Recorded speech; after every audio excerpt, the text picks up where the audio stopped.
সকাল সকাল বন্ধুরা মিলে হাওড়া থেকে জনশতাব্দী এক্সপ্রেসে উঠে পড়লাম। ট্রেনের মধ্যে উনো খেলে দারুণ মজা করে নেমে পড়লাম ঘাটশিলা স্টেশনে। সেখান থেকে স্ট্রেট চলে আসলাম আমাদের রিসোর্টে। রিসোর্টটা একদম নদীর পাড়ে, খুব সাজানো গোছানো এবং বেশ পরিষ্কার পরিচ্ছন্ন। দেখো, এখানে একটা রিল্যাক্স করার জন্য দোলনাও রয়েছে, আর বাচ্চাদের জন্য খেলার জায়গাও রয়েছে। এখন বসন্তকাল বলে বোধহয় চারদিকে ফুলের মেলা। মনে হচ্ছে যেন নীল দিগন্তে ওই ফুলের আগুন লাগলো। এরপর দেরি না করে আমরা চট করে সবাই ফ্রেশ হয়ে খাবার দাবার খেয়ে বেরিয়ে পড়লাম ঘুরতে।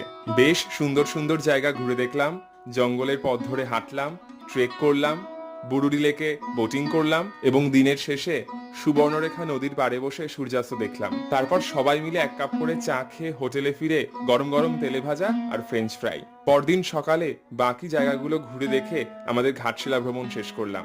সমস্ত ডিটেলসের জন্য ক্যাপশন চেক করো বা আমাদের ইউটিউব চ্যানেল